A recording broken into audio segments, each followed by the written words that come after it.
in many ways, Donald Trump was the peace candidate. I think the American people want a peace candidate. This Week in Common Sense, second week of September 2019.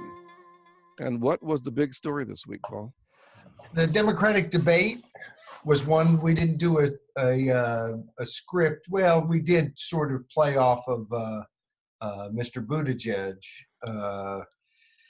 who mentioned, that it's too bad that our country isn't united like it was after 9/11. The debate was on September 12th. And certainly, as far as it goes, he's correct. It is too bad that we're not as united as we were right after 9/11. But of course, horrible events have a tendency to draw people closer together, create a tremendous amount of resolve, and along with fear and grief and some things that we just as soon not have to feel. And so maybe we shouldn't be too upset that we're not always hyper unified in the way that we might be when there's absolute catastrophe. If aliens came down and were threatening our world, it would bring us all together as individuals, as families, as communities, as nations. It'd be beautiful, except that we'd be facing extermination from aliens. So I'm okay with a certain level of disunity, just below the unity that you would get if there was an alien invasion. But and we can joke about that. But you see this sort of thing again and again. You see it oftentimes where people long for the days of World War II. And again, the world in many ways was more united during World War II than at any other time. But if it takes 70 to 85 million people being killed in a global conflict, maybe we can make do with just a little bit less unity. And of course the other shoe there is this sense on especially on the left. I think the right gets there when it gets to foreign policy and the need for us to be, the world policeman, not intervene anywhere, but if there's a village anywhere in the globe that, trouble starts, we're gonna intervene there. But the left, especially when you think about the Green New Deal, I mean, they constantly talk about it as, we need a World War II style, a Marshall Plan, which of course was the loans and economic lending to Europe to rebuild after World War II. We need a New Deal that tried to deal with the Great Depression, not so successfully, in fact, because World War II seemed to be what pulled us out of it. But anyway you slice it, this idea that we need a government now that is as big as it would be if there was economic disaster or war, and I'm talking about a worldwide war. And frankly, we don't want government that big. We really, kind of realize that there's going to be some problems when government gets that big to fight real things like World War II or the Great Depression or you name it. To fight things that, like climate change, which of course has been happening since the beginning of time, a little less justification for government being huge, or to make certain that no child goes, is left behind educationally, or to make sure that that everyone gets health care as a right. There's all kinds of things that we can envision that if government was just giant and could do everything, it would somehow be the way to go. And it struck me, I didn't actually see it. My wife read me a Babylon Bee thing that was posted on Facebook, where a 6-year-old said, "Hey, why can't everything be free?" And immediately went to the top of the polls for the Democratic nominee for president. We don't want government big enough to do everything. There are times where government has to get bigger. But let's not long for war and pestilence and disease and catastrophe and alien invasions. Let's try to create a freer society and let people get, better, more economically strong, and then if there is a catastrophe, we'll be better able to deal with it. I think this constant longing for catastrophe just really isn't a very healthy attitude. It's hard to even believe anyone would be against that. Right? I mean, what you just said seems so reasonable. It's kind of hard to imagine anyone not understanding it on some level. Yes, although there is this longing. I remember the late David Broder, who was a big columnist and at the Washington Post as a reporter and columnist, and he was pushing some sort of national service back in I believe it was the either late '90s, early this century, and basically saying, pointing to World War II and how that helped bring people together and so on and so on. And you hear the same thing today on people calling for national service. In fact, we began this discussion talking about South Bend, Indiana Mayor Pete Buttigieg, and he came out early on saying that we need, a national service program, and suggested that maybe it should be compulsory, conscripting every 18-year-old. And one of the things he pointed out is that when he was in Afghanistan, the people's lives were in each other's hands, and that creates this tremendous bond, which of course it does. But again, you can't just recreate that bond with every 18-year-old, or maybe you can, but I don't think you want to, because that bond is forged in horrible circumstances. And there are times where we have to step up to those horrible circumstances.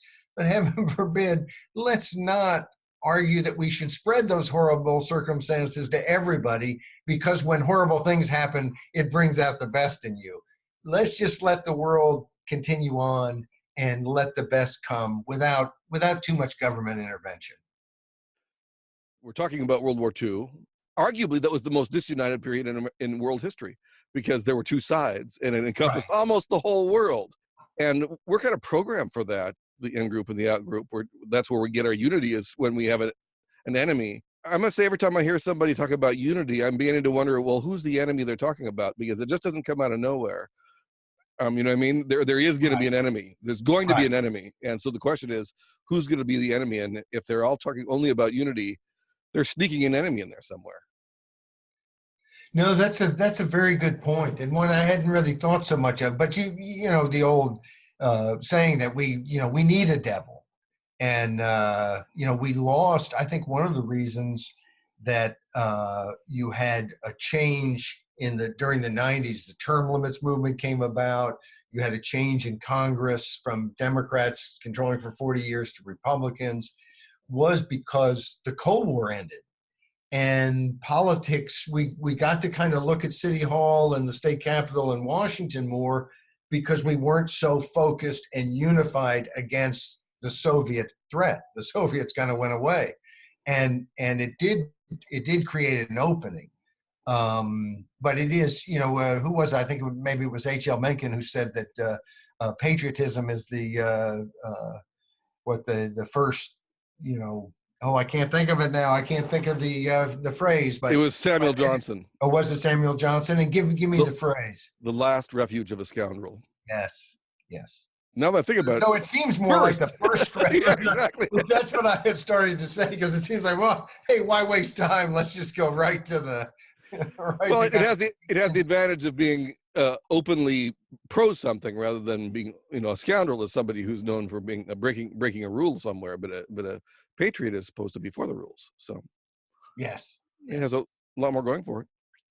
Well, and we also pointed out, speaking of foreign policy to some degree here, one of the big items in the week was that John Bolton is no longer the National Security Advisor. And after our commentary about that, and having one less warmonger might be a good thing. And we pointed out that basically Trump has been better on a lot of these issues and certainly has signaled that he wants to get out of these wars and that he doesn't want to intervene everywhere.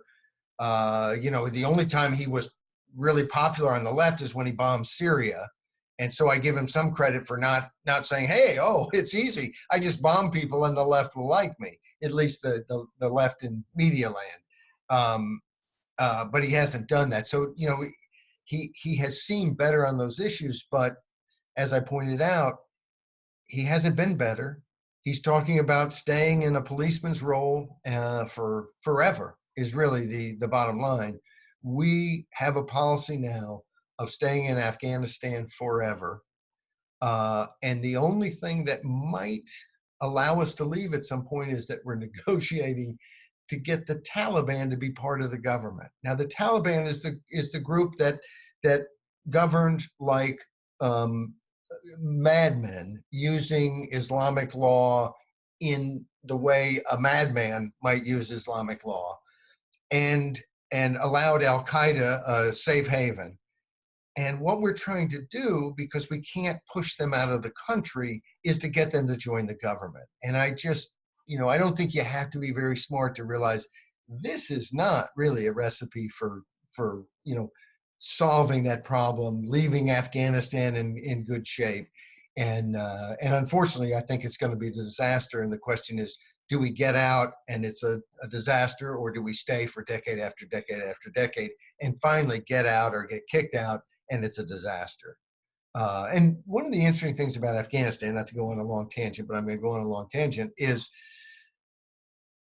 we could always, and I'm not for intervention, constantly intervening places, but it would be smarter to have gotten out and just go back if you've got to go back. It's a fairly primitive society. And rather than trying to rebuild the entire thing, which just, I don't think anybody can honestly say, oh, yes, this is working, just give it more time. We could always leave and say, we will come back militarily if you give safe haven. And, our government's listening to every telephone call in the world. I think we could do that. And not necessarily that I'm even for it, but it'd be a heck of a lot smarter policy than the current one. We just don't often have a foreign policy debate. And we don't know, I think Americans aren't told the history, not that it hasn't been reported one time, but that it's not a regular part of our debate to actually know the history of the US and Iran or the Middle East or Afghanistan and so on.